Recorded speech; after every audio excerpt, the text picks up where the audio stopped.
Mes chers compatriotes d'ici et de la diaspora, depuis 2012, je sacrifie devant vous au rituel du message à la nation pour vous présenter mes vœux à l'occasion du Nouvel An.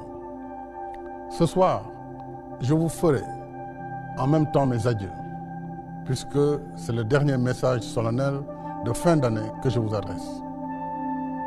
En communion avec vous, mes pensées vont d'abord vers nos regrettés disparus. Je prie pour qu'ils reposent en paix et souhaite prompt rétablissement à nos malades. Cette année, notre pays a connu de graves violences ayant causé des morts et des blessés, la destruction de biens publics et privés, dont des lieux de culte, des consulats et ambassades, des établissements scolaires et universitaires, en plus d'une cyberattaque contre des sites stratégiques de l'État et de services vitaux tels que l'eau et l'électricité, et un attentat mortel au cocktail Molotov contre un bus. Mais l'État a tenu bon. La justice suit son cours et nous gardons le cap dans l'œuvre de construction nationale et de développement économique et social.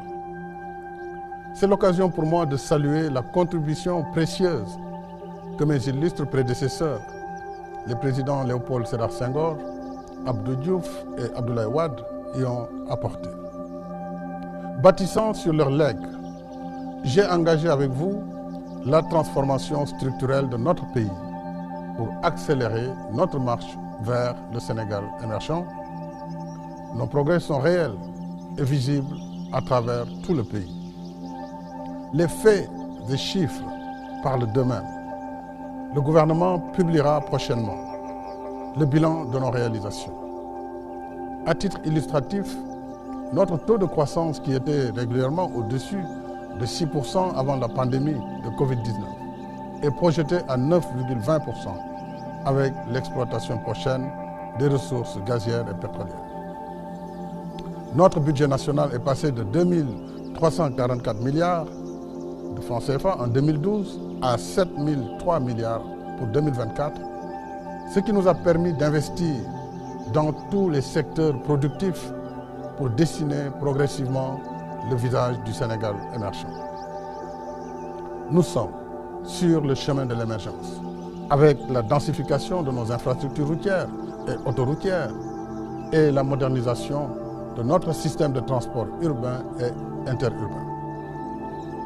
En 2012, notre linéaire routier était de 1500 km contre 2900 en 2023. De 32 km d'autoroute, nous en sommes à 189 et bientôt 500 km à la fin des chantiers Mbour-Fatick-Kaolack et Dakar-Tivaouane-Saint-Louis. La deuxième phase du train express régional, Diamniadio, aéroport international Blaise Diagne, s'achève dans quelques mois et une commande de 7 nouveaux trains s'ajoutera aux 15 actuels. Le BRT sera inauguré ce 14 janvier avec une flotte de 121 bus électriques alimentés par voie solaire et climatisés avec Wi-Fi à bord. À terme, le personnel du BRT sera composé d'au moins 35% de femmes, dont des conductrices. Dakar Dem Dikk a fait peau neuve avec 370 bus de dernière génération. Le Sénégal émergent, c'est le lancement prochain du premier satellite de notre pays, conçu et réalisé par nos propres ingénieurs. Ce sont nos aéroports régionaux réhabilités au Cap Skirring, à Kaolack, Kédougou, Sédhiou, Tambacounda, Saint-Louis, en attendant la livraison en 2024 des chantiers de Kolda, Linguère, Ourossogui Matam et Ziguinchor. Le Sénégal émergent, ce sont nos parcs industriels et nos zones économiques spéciales, nos nouvelles infrastructures sportives, le Dakar Arena, l'arène nationale de lutte, le stade Abdoulaye Wade et les chantiers des Jeux olympiques de la jeunesse de 2026.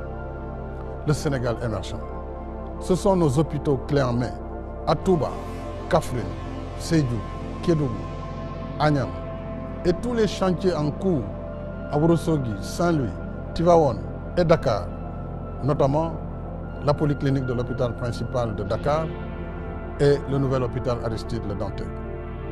Ce sont les performances remarquables de notre corps médical qui a réalisé pour la première fois cette année une séparation des bébés siamois, des transplantations rénales et un traitement endovasculaire. Le Sénégal émergent, ce sont nos nouvelles centrales électriques à énergie propre, entre autres à Bokol, Malicounda, Taïba Ndiaye, Meouane, Médina Dakar et Kahone. Avec seulement 500 MW et un réseau vétuste de 501 km de lignes électriques, les coupures d'électricité étaient longues et fréquentes avant 2012, jusqu'à occasionner des émeutes. Aujourd'hui, nous avons plus que triplé nos capacités électriques, avec 1787 MW et un réseau de lignes porté à 1552 km. Nombre de localités qui vivaient dans l'obscurité sont maintenant éclairées. Le taux d'électrification rurale étant passé de 27% en 2012 à 61% en 2023. Avec l'exploitation prochaine de nos ressources gazières et pétrolières, nous réaliserons à l'horizon 2025 l'accès universel à l'électricité à des coûts plus abordables. Dans le secteur vital de l'eau, nous avons multiplié les forages en milieu rural avec la première phase du PUDC et construit une troisième usine à Keur Momar Sarr.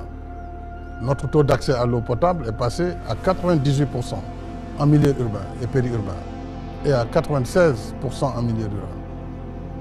L'accès universel est désormais à notre portée avec 2 projets de dessalement d'eau de mer, un en construction au Mamel, à Ouakam, et un autre en cours de montage technique et financier, plus la deuxième phase des forages du PUDC qui va démarrer en début 2024. Nos efforts ont également porté sur les 3 piliers de notre stratégie de souveraineté alimentaire.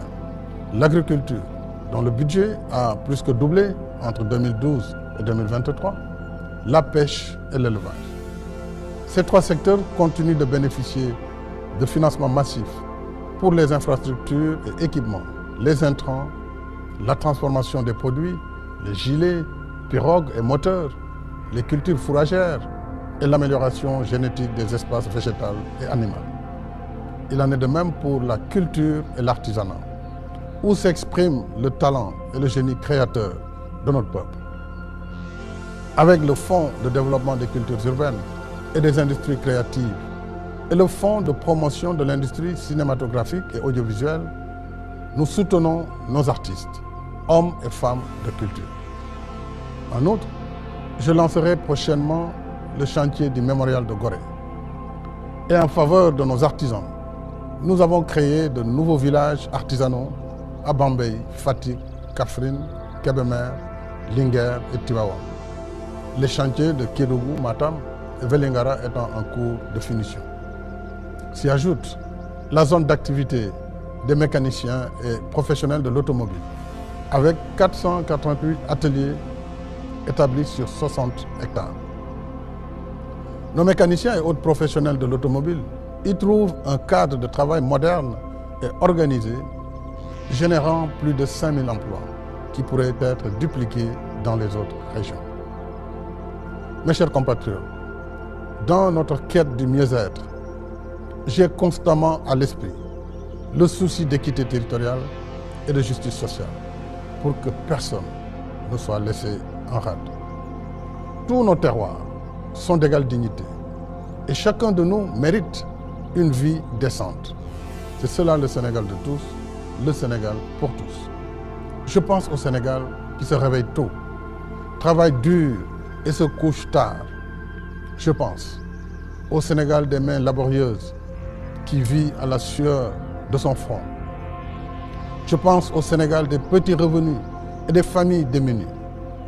Voilà pourquoi j'ai mis en place des instruments d'équité territoriale et d'inclusion sociale, comme le programme d'urgence de développement communautaire, le programme de modernisation des axes et territoires frontaliers, le programme de modernisation des villes, le programme Kheyundaouni, la délégation à l'entrepreneuriat rapide des femmes et des jeunes, le 3FPT, les domaines agricoles communautaires, la couverture sanitaire universelle et les bourses de sécurité familiale.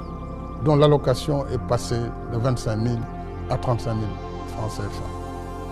Je suis heureux d'annoncer que j'ai renouvelé pour 3 ans le programme Xëyu Ndaw ñi portant sur 82 000 emplois jeunes pour un montant de 450 milliards. Grâce à tous ces instruments actifs sur l'étendue du territoire national, nous avons amélioré le cadre de vie de nos villes, construit et réhabilité des lieux de culte, créé des emplois et autres activités génératrices de revenus. Nous avons financé des milliers d'emplois de jeunes et femmes porteurs de projets, dont 250 000 attributaires de prêts de la DER/FJ. Nous avons permis à des millions de bénéficiaires d'accéder à des services sociaux de base, y compris la couverture maladie, dont le taux est passé de 20% en 2013 à 53,20% en 2023. De Thiéyène à Bagaya, de Fissel à Saré-Liou, de Diallokounda à Wali-Diala, entre autres centaines de localités, nous avons désenclavé des pans entiers du territoire national, apporté de l'eau et de l'électricité, équipé des structures de santé et octroyé des matériels pour l'allègement des travaux des femmes. En même temps, l'État continue de soutenir les ménages et les travailleurs. En plus de la hausse générale des salaires dans la fonction publique, nous soutenons les prix des denrées de première nécessité, du transport, de l'eau et de l'énergie, dont la subvention à elle seule s'élève cette année à plus de 600 milliards de francs CFA. Mes chers compatriotes, alors que la science et la technologie dessinent les nouvelles frontières entre les nations, l'éducation et la formation, qui occupent le premier poste budgétaire de notre pays, restent une priorité élevée des politiques publiques. Du primaire au secondaire, nous avons considérablement élargi la carte scolaire, recruté 40 000 enseignants et porté les salaires à un niveau sans précédent. De même, conformément aux conclusions de la journée nationale du 16 décembre, l'État poursuit son soutien à la communauté éducative des Dara, dont l'apport multiséculaire à la formation spirituelle de notre peuple est inestimable. Cependant, à l'ère des technologies de pointe, dont l'intelligence artificielle constitue la dernière manifestation, il nous faut améliorer les performances de notre système éducatif et l'adapter aux réalités de notre temps. Nous devons former plus de ressources humaines dans les sciences, les techniques et l'apprentissage des métiers. C'est le sens de la création des lycées d'excellence, des classes préparatoires aux grandes écoles, des instituts supérieurs d'enseignement professionnel et des centres de formation technique et professionnelle. Et c'est aussi l'une des vocations du 3FPT, qui a financé entre 2016 et 2023 la formation de 400 000 jeunes et femmes dans diverses filières, les métiers du bâtiment, l'électromécanique, le transport, la fibre optique et l'agroalimentaire, entre autres. Nos efforts pour l'enseignement supérieur restent également constants. De l'indépendance à 2012, soit 52 ans, notre pays comptait 2 universités, Cheikh Anta Diop à Dakar et Gaston Berger à Saint-Louis, et 3 centres universitaires régionaux, à Bambey, Thiès et Ziguinchor.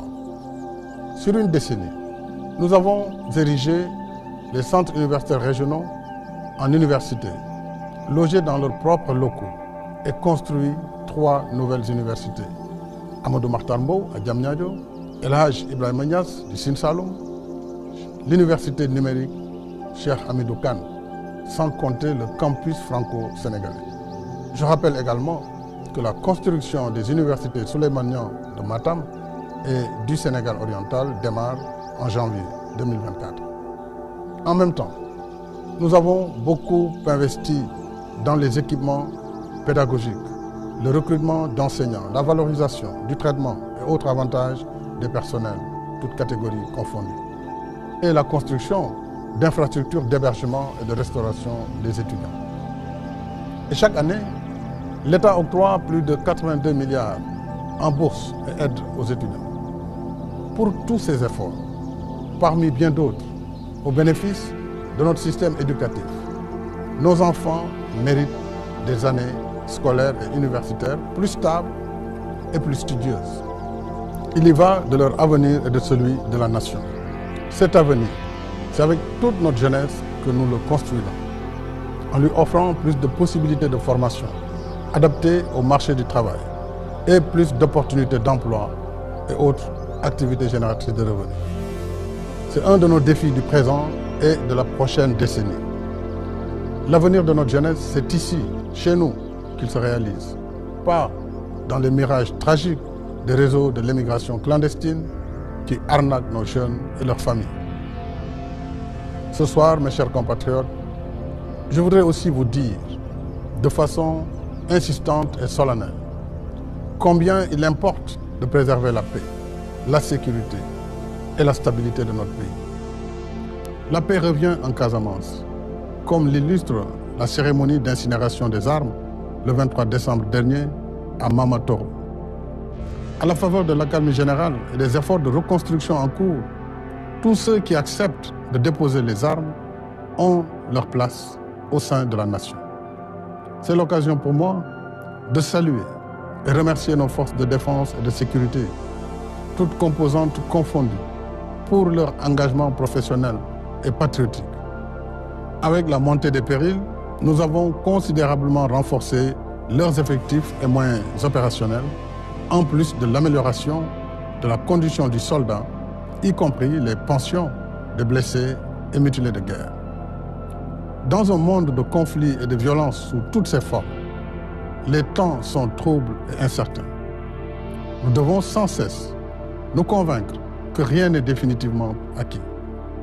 Tout peut basculer quand la paix est rompue, quand l'extrémisme, le populisme et la manipulation s'emparent des esprits, banalisent la violence et imposent le faux à la place du vrai. L'extrémisme, la manipulation et le populisme sont les ennemis mortels de la démocratie, de l'État, de la République et de la nation. C'est pourquoi j'appelle instamment à la préservation de notre vivre ensemble pour que notre pays reste une nation unie dans sa diversité, dans la paix, la sécurité, la stabilité et la protection de notre héritage spirituel et socio-culturel. À présent, mes chers compatriotes, je voudrais vous remercier et vous dire ma gratitude. Quand je sollicitais vos suffrages en février 2012, je n'avais plus aucun mandat électif. Par 2 fois, et à une majorité confortable, vous m'avez investi de votre confiance. C'est un honneur suprême en démocratie. Cet honneur, je l'ai toujours considéré, non comme une source de privilèges, mais comme une éminente responsabilité et un devoir sacré d'être à votre service, de travailler jour et nuit pour mériter votre confiance. Toute œuvre humaine est imparfaite, mais quels que soient les critères d'évaluation, le Sénégal de 2023 est sans commune mesure avec le Sénégal de 2012. Je suis fier d'avoir réalisé avec vous cette séquence de notre histoire. Un legs qui témoignera pour nous demain. En allant à votre rencontre, j'ai appris à mieux connaître et mieux aimer notre pays, d'un amour inconditionnel et inépuisable. Voilà pourquoi je ferai en sorte que l'élection présidentielle du 25 février 2024 se déroule comme les précédentes, de façon paisible et dans les meilleures conditions d'organisation. J'invite tous les candidats à œuvrer dans le même esprit. Tous ensemble, allons aux urnes dans le calme, la sérénité et le fair play. Et le 2 avril 2024, s'il plaît à Dieu, je transmettrai le pouvoir à mon successeur. Je resterai ensuite disponible et de bonne volonté, car j'ai le Sénégal chevillé au corps et j'ai le Sénégal au cœur. Mon cœur battra toujours pour notre pays, parce que ce qui nous lie, notre histoire et notre destin commun, transcende mes fonctions officielles. Ainsi, après la transmission du pouvoir, je mettrai en place une fondation dédiée à la paix, au dialogue et au développement, pour continuer à m'investir dans des causes qui me sont chères. La coexistence pacifique des peuples, le dialogue des cultures et des civilisations, le développement durable et inclusif, la justice climatique, le financement de la santé, en particulier la santé maternelle et infantile, le soutien à la jeunesse, le développement des infrastructures en Afrique et la réforme de la gouvernance mondiale qui a mobilisé avec succès notre diplomatie lors de mon mandat à la tête de l'Union africaine. D'ici là, mes chers compatriotes, continuons notre marche commune, main dans la main, pour un Sénégal uni et prospère, dans la paix, la sécurité et la stabilité. Je vous dis merci du fond du cœur de m'avoir honoré de votre confiance pour servir notre pays. Je vous renouvelle mes sentiments de profonde affection. À toutes et à tous, j'adresse mes vœux ardents de paix, de bonne santé, de bien-être et de réussite. Que Dieu veille sur notre cher Sénégal. Bonsoir et déwénati.